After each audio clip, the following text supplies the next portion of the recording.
بسم اللہ الرحمن الرحیم۔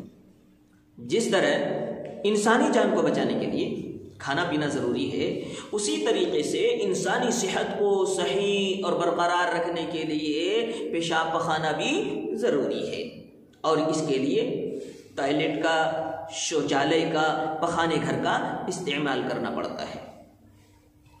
آج مشترک بیت الخلا کے استعمال کے بارے میں بات کریں گے، یعنی وہ لیٹرین جن کے استعمال کرنے میں چند افراد برابر کے شریک رہے ہوں۔ مثال کے طور پر زیادہ افراد والے گھروں میں ایک لیٹرین ہوتا ہے، سب استعمال کرنے میں برابر کے شریک ہیں۔ مسجدوں میں ایک دو لیٹرین ہوتا ہے، سب نمازی استعمال کرنے کے بارے میں برابر کے شریک ہوتے ہیں۔ ہاسٹلوں میں چند روم کے لیے ایک دو لیٹرین ہوتا ہے، سب استعمال کرنے میں برابر کے شریک ہوتے ہیں۔ لیکن استعمال کے بارے میں ایک اہم بات یہاں سمجھانی ہے، وہ یہ ہے کہ ایک آدمی، ایک شخص پخانہ پھیرنے کے لیے گیا، پخانہ پھیر کر فارغ ہوا، اس نے اپنے پخانے کو، اپنی گندگی کو، اپنی غلاظت کو بہایا ہی نہیں، صاف نہیں کیا، یوں ہی سیٹ پر چھوڑ کر باہر نکل آیا۔ اب دوسرا شخص استعمال کے لیے جاتا ہے تو دیکھتا ہے کہ وہاں ناپاکی پڑی ہوئی ہے، جس کی وجہ سے اس کو کراہیت محسوس ہوتی ہے، اس کو تکلیف پہنچتی ہے، اس کو زوردار دھچکا لگتا ہے۔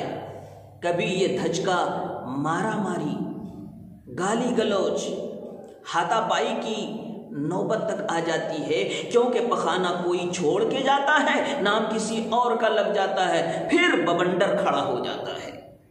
اور ان سب کا سبب وہ شخص بنا ہے جس نے پخانہ چھوڑ کر کے گیا ہے۔ اس نے دوسرے کو تکلیف پہنچائی، اور ایک مسلمان کو تکلیف پہنچا کر اس نے گناہ کبیرہ کیا ہے، بڑا گناہ، خطرناک گناہ، بھیانک گناہ اس نے کیا ہے، اور وہ یہ سب معمولی سمجھ رہا ہے، پھاؤ سمجھ رہا ہے کہ اس پر کیا گناہ ہو سکتا ہے۔ نہیں، اس پر بڑا گناہ ہے۔ مولانا مفتی شفیع صاحب نور اللہ مرقدہ نے اصلاحی خطبات میں لکھا ہے کہ اگر ایک شخص پخانہ چھوڑ کر چلا جاتا ہے، اس کی وجہ سے دوسرے ساتھی کو تکلیف پہنچتی ہے، تو دوسرے کو تکلیف پہنچانا یہ گناہ کبیرہ ہے، یہ بڑا گناہ ہے۔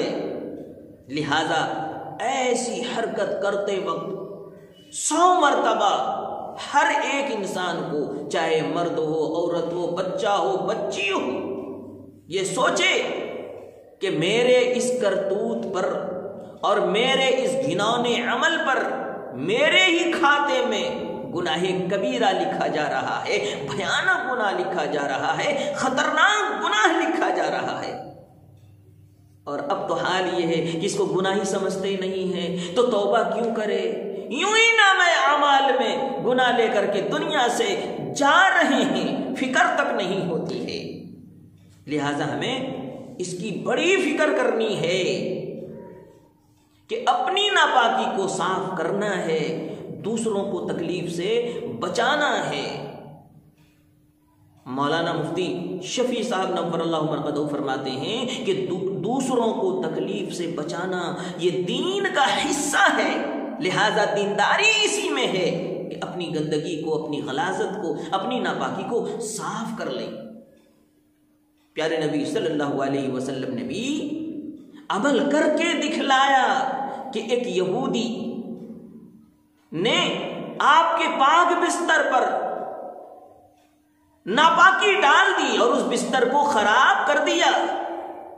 صبح سویرے پیارے نبی صلی اللہ علیہ وسلم اس ناپاک کیے ہوئے بستر کو اپنے ہاتھ سے دھو رہے ہیں۔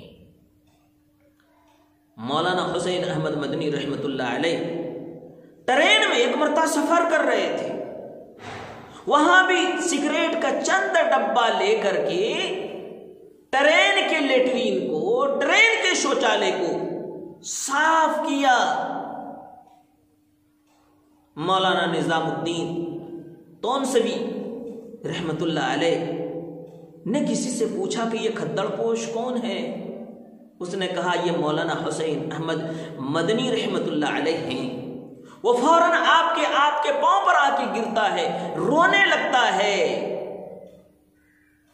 اور کہنے لگتا ہے کہ میں نے آپ کو پہلے بہت برا بھلا کہا تھا، آپ مجھے معاف فرما دیجیے۔ آپ کتنے اونچے درجے کے ہیں، کتنے اعلیٰ کردار والے ہیں، کتنے اچھے اخلاق والے ہیں کہ آپ نے ایک ہندو کے لیے ٹرین کا پخانہ صاف کیا۔ مولانا حسین احمد مدنی رحمت اللہ علیہ نے فرمایا کہ میرے پیارے نبی صلی اللہ علیہ وسلم نے بھی تو یہودی کا پخانہ صاف کیا۔ یہ تو میں نبی صلی اللہ علیہ وسلم کی سنت کو زندہ کر رہا ہوں، لہذا ہر مسلمان کو، ہر انسان کو اپنے کیے ہوئے گندگی کو صاف کر کے نبی پاک علیہ الصلوۃ والسلام کی سنت کو زندہ کرنا چاہیے۔ اور جب انسان سنت کو زندہ کرتا ہے، سنت کو اپناتا ہے اور سنت کو اپنی زندگی میں داخل کرتا ہے تو اس کے اثرات بڑے مرتب ہوتے ہیں۔ وہ نبی کا بھی پیارا ہوتا ہے، اللہ کا بھی پیارا ہوتا ہے، لوگ اسے دیکھ کر اللہ والے بن جاتے ہیں۔ لہٰذا میں اخیر میں یہی کہنا چاہوں گا اور یہی سمجھانا چاہوں گا کہ جو اس طرح کا عمل کرتے ہیں یاد رکھنا اسے گناہ کبیرہ مل رہا ہے۔ اور چلتے چلاتے ایک بات کہتے چلوں کہ پخانے کو غلط استعمال نہ کریں۔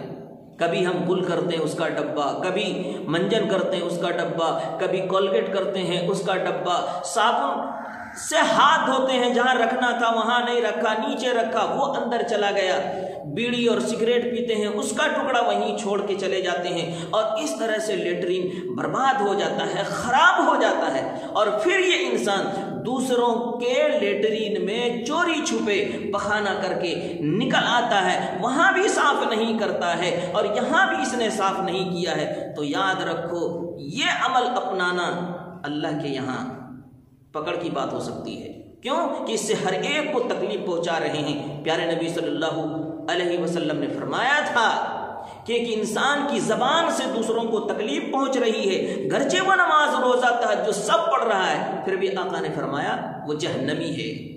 وہ زبان سے تکلیف پہنچائی تو جہنمی، اور ہم اپنے عمل سے دوسروں کو تکلیف پہنچا رہے ہیں، تو اپنا ٹھکانہ سوچ لیں۔ اللہ ہم سب کو کہنے و سننے سے زیادہ عمل کی توفیق نصیب فرمائے، آمین یا رب العالمین۔